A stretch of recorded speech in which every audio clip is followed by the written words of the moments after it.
Olá, oitavo ano, sejam muito bem-vindos a mais uma aula de ciências. E na aula de hoje nós vamos dar continuidade ao nosso conteúdo. Na semana passada, vocês tiveram que anotar algumas informações importantes sobre esse conteúdo e a aula de hoje é justamente a videoaula, onde eu vou explicar para vocês as principais informações sobre o sistema cardiovascular. Vamos lá? Então vamos lá.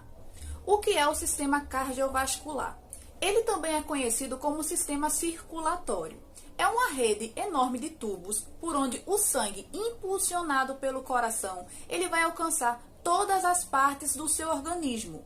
A principal função do sistema cardiovascular é o transporte de substâncias, ok? Justamente por ser um sistema responsável pelo transporte de substância, ele vai interligar todos os outros sistemas. Uma coisa muito importante é que aquilo que é produzido na célula é distribuído no organismo por meio da circulação, ok? E também o material necessário para que a célula produza substâncias chega na célula por meio dessa mesma circulação, ok? Substâncias como nutrientes, gases, água, são distribuídas no organismo por meio da circulação. Uma coisa muito importante também é que as substâncias tóxicas que estão em excesso no seu organismo, essas substâncias também são transportadas por meio do sistema circulatório, ok? Agora tratando dos componentes do sistema circulatório. São vasos, ok? Vasos sanguíneos. Esses vasos, como eu já falei, são basicamente tubos, tá? Por onde o sangue ele vai ser transportado. Segundo componente é o próprio sangue, que é um líquido vermelho que vai transportar tanto substâncias como também células. E por último e não menos importante é o coração, que é o órgão que vai impulsionar esse sangue, ok? Especificando agora sobre vasos sanguíneos. Basicamente é uma rede enorme de tubos, ok? Que vai servir para circular o sangue, é onde o sangue vai circular. Tem três estruturas principais. A primeira delas são as artérias, que vai basicamente conduzir o sangue que vem do coração para os tecidos e células, ok? Então, as artérias fazem esse caminho. O sangue vai do coração, vai ser levado até os tecidos e as células por meio das artérias, tá? Ela apresenta uma parede mais grossa, inclusive, justamente para conseguir suportar as contrações, os movimentos, tá? De pulsação que são realizados pelo coração. Bem, as veias vão fazer o caminho inverso. Então, se a artéria leva o sangue do coração para as células, as veias vão fazer o caminho inverso. Vão trazer o sangue que vem das células para o coração, ok? Já vai ter uma parede mais fina, porque não é necessário essa parede ser mais grossa, tá? Mais espessa. Bem, e não menos importante, nós vamos ter as arteríolas, ok? Essas arteríolas, elas vão servir basicamente para fazer comunicação entre veias e artérias. Eu não posso deixar de citar também os capilares, tá? Os capilares, eles vão ter uma função muito semelhante às arteríolas, tá? Basicamente fazer essa comunicação, porque o que acontece? Mesmo as veias, elas são muito grossas para conseguir alcançar certos pontos do organismo. Então, elas aí vão se ramificar, ok? Tornando-se estruturas cada vez mais simples e finas para conseguir alcançar toda e qualquer parte do organismo, tá? Vamos falar agora um pouquinho sobre sangue. Vamos lá. O líquido que vai transportar substâncias como gases e nutrientes, além disso, as substâncias tóxicas que são produzidas pelo seu organismo ou que você ingere estão lá no seu organismo. Quem vai fazer esse transporte é o sangue, ok? Ele é composto basicamente por elementos figurados e plasma. E é uma mistura heterogênea. Mistura heterogênea, para quem não sabe, é basicamente uma mistura onde tem duas fases e você consegue identificar essas fases. As fases são como se fossem os aspectos, ok? Visuais, ok? Você consegue visualmente distinguir que naquela mistura você tem mais de uma substância. Então vamos lá. Falando agora sobre os elementos, ok, figurados. Os elementos que estão presentes no sangue. Basicamente, eles são produzidos na medula óssea. A medula óssea está presente em ossos longos. Essa medula óssea, ela vai produzir esses elementos figurados de forma contínua. Para quem não sabe, os elementos figurados, eles são as plaquetas, são os eritrócitos, são os leucócitos, ok? Conhecido popularmente como glóbulos brancos, glóbulos vermelhos. Então, eles são produzidos basicamente pela medula óssea. Bem, se tratando agora de leucócitos ou glóbulos brancos, existem vários tipos e os glóbulos brancos são maiores que os glóbulos vermelhos. Eles apresentam-se em quantidades menores que as hemácias. Os leucócitos diferem-se entre si no tamanho, no formato de seus núcleos e na forma de atuar. O papel deles é defender o organismo destruindo agentes estranhos, por exemplo, vírus e bactérias. Hemácias, ou glóbulos vermelhos, né? Apresentam-se em maior quantidade, tá? Não tem núcleo, são anucleares e sua forma é arredondada, o que garante sua superfície, assim, relativamente ampla para a captação e distribuição de gases. Elas contêm uma substância de coloração vermelha que é rica em ferro, a hemoglobina. Dela advém a cor vermelha do sangue. As hemácias duram aproximadamente 120 dias, ou seja, elas são classificadas como células lábeis, tá? Esse tempo de vida curto, ele é classificado como lábel. E são destruídas na própria medula óssea e em órgãos como fígado e baço. Plaquetas são minúsculos fragmentos celulares produzidos em número bem menor que os leucócitos e as hemácias.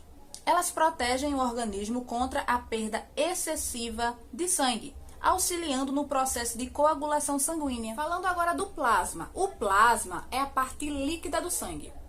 Nele, basicamente, você tem 90% de água. Claro que também vai ter sódio, proteínas e outras substâncias também contidas nele aí. Está dissolvida também no plasma oxigênio, está dissolvido também gás carbônico, nutrientes, excretas, e ele é basicamente 55% do que é o sangue, tá? O sangue tem muito mais plasma do que elemento figurado. Vamos agora tratar especificamente do coração. O que é o coração? É um órgão muscular que tem como principal função impulsionar o sangue. Ou seja, é dele que vem a força suficiente para que o sangue circule em todo o organismo, ok? Ele está localizado na caixa torácica que fica entre os pulmões, tá? Ele apresenta uma parede muscular extremamente resistente que é chamada de miocárdio. Inclusive, o nome ataque do coração, na maioria das vezes os médicos não se referem dessa forma, mas sim ataque do miocárdio, tá? Porque o miocárdio é basicamente o músculo, tá? Que reveste o coração. O tamanho do coração, ele varia de acordo com a espécie e de acordo também com outros fatores, como por exemplo, idade, sexo, saúde, ok? Então, esses fatores vão influenciar o tamanho do coração. Porém, em um organismo adulto, o coração ele vai ter basicamente o tamanho de um punho, tá fechado. Vamos lá. Agora a gente vai tratar especificamente das estruturas que compõem o coração, que estão presentes, né, no coração, e como acontece a circulação do sangue. Então eu quero que vocês prestem muita atenção. Primeira coisa, o coração apresenta 4 cavidades, 2 átrios e 2 ventrículos. Então, basicamente, fica um átrio e um ventrículo do lado direito e um átrio e um ventrículo do lado esquerdo. O que acontece? Dividindo esse átrio e esse ventrículo, a gente vai ter as válvulas atrioventriculares, ok? Que são basicamente estruturas que se abrem e fecham, ok? Agora, entender como é que acontece a circulação do sangue do coração para o organismo, como é que acontece esse vai e vem. Primeira coisa importante, vejam bem, o sangue ele vai passar 2 vezes pelo coração, ok? No caso dos animais, mamíferos, tá? O sangue passa 2 vezes pelo coração. O que acontece? Vamos ter 2 estruturas nesse coração que são chamadas de veia cava superior e inferior. Eu vou colocar uma imagem para melhorar a situação, tá? Porque é um pouquinho chatinho de entender isso. Então, ó, o sangue que não foi oxigenado, ou seja, o sangue venoso, rico em gás carbônico, ele vai chegar ao coração por onde? Pela veia cava superior e inferior. Chega aonde primeiro, professora? Vai chegar no átrio. O que é que vai acontecer? O átrio, ele vai contrair, ok? Contrair, o que é que vai acontecer? A válvula atrioventricular, ela vai abrir, fazendo com que o sangue que estava no átrio passe para o ventrículo direito, tá? O que acontece? Esse sangue vai ser levado para onde? Para onde? Para as artérias pulmonares. Esse sangue vai para as artérias pulmonares e vão chegar até os pulmões. O que é que vai acontecer com esse sangue? Ele vai ser oxigenado. O que era um sangue venoso, rico em gás carbônico, passa a ser um sangue rico em oxigênio.